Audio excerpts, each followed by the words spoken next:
नमस्कार, वैष्णवीज रेसिपीमध्ये आपले सर्वांचं पुन्हा एकदा स्वागत करते। तर आज आपण नारळी पौर्णिमा विशेष खोबऱ्याचे लाडू कसे बनवायचे हे बघणार आहोत। हे लाडू बनवायला अगदी सोपे आहे, 10 मिनिटात झटपट बनवून तयार होतात आणि खायला देखील छान टेस्टी लागतात। तर कुठलीही पूर्वतयारी न करता, पाक न बनवता आज हे आपण लाडू तयार करणार आहोत। त्यासाठी रेसिपी शेवटपर्यंत नक्की बघा आणि वैष्णवीज रेसिपी चॅनलवर तुम्ही नवीन असाल तर चॅनलला सबस्क्राइब करा आणि बाजूची बेल आयकॉन देखील क्लिक करा, म्हणजे माझ्या नवीन व्हिडिओच्या नोटिफिकेशन तुम्हाला लगेच मिळतील। चला तर लगेचच रेसिपीला सुरुवात करूया। तर त्यासाठी कढईमध्ये मी 1 चमचा तूप घेतलेला आहे। तूप वितळलं की यामध्ये आपल्याला घालायचं आहे 2 वाटी डेसिकेटेड कोकोनट, म्हणजेच खोबऱ्याचा खीस घ्यायचा आहे। हे डेसिकेटेड कोकोनट तुम्हाला कोणत्याही किराणा मालाच्या दुकानात अगदी सहज मिळेल। आता हे तुपामध्ये छान 1-2 मिनिटं परतवून घ्यायचं आहे। गॅसची फ्लेम कमी ठेवायची आणि हे डेसिकेटेड कोकोनट आपल्याला तुपामध्ये 2-3 मिनिटांसाठी परतवून घ्यायचं आहे।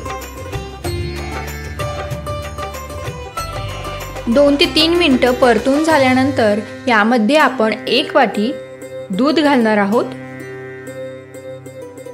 तर घरातील कोणत्याही एका वाटीने तुम्ही हे प्रमाण मोजून घेऊ शकता। आता हे दूध या डेसिकेटेड कोकोनट मध्ये व्यवस्थित मिक्स करून घ्यायचं आहे। 2 वाटी डेसिकेटेड कोकोनट साठी 1 वाटी दूध वापरलेलं आहे। तर बघा, या डेसिकेटेड कोकोनट मध्ये आपण जे दूध घातलेलं होतं ते पूर्ण ॲब्झॉर्ब झालेलं आहे।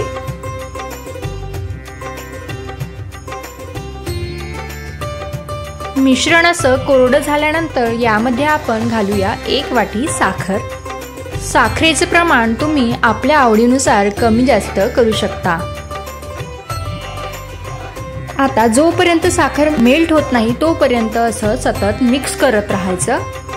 गॅसची फ्लेम मात्र लोच ठेवायची आहे, अजिबात कुठेही हाय फ्लेम करायची नाही।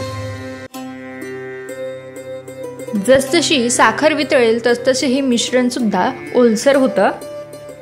तर याला 3-4 मिनिटं सतत परतवून घ्यायचं आहे।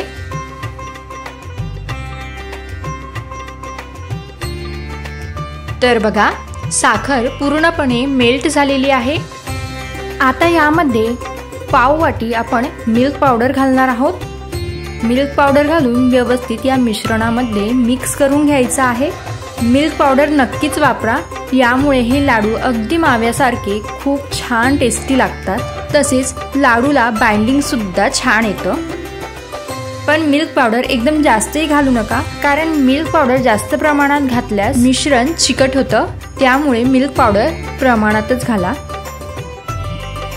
मिल्क पावडर घालून झाल्यानंतर हे मिश्रण फक्त 2 मिनिटांसाठी चमचाने फिरवून घ्यायचं आहे।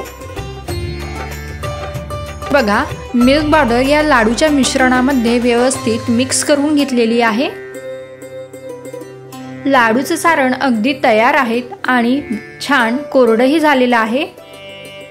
आता गॅस बंद करून हे मिश्रण एका प्लेटमध्ये काढून थंड करून घ्यायचं आहे। मिश्रण इथे अजूनही कोमट आहे।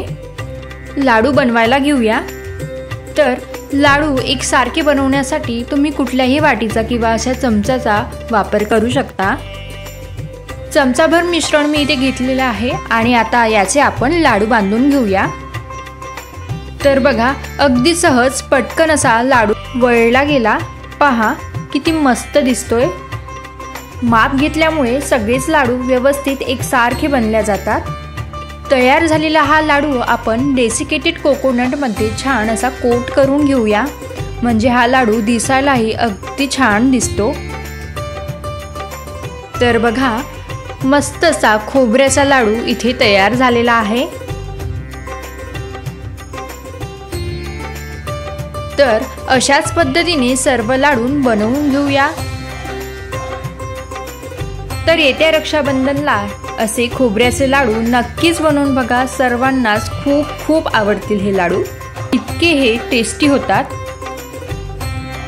अगदी दिसायला देखील खूप सुंदर दिसतो आणि चवीला देखील खूप छान लागते। तयार झाले तोंडात टाकताच विरघळणारे मऊसूत खोबऱ्याचे लाडू। तर तुम्ही देखील अशा पद्धतीने खोबऱ्याचे लाडू बनवून बघा। मला खात्री आहे तुम्हा सर्वांना हे लाडू खूप खूप आवडणार। एक लाडू तुम्हाला मी फोडून दाखवते बघा, अगदी सहज तुटत आहे। छान असा मऊसूत झालेला आहे लाडू।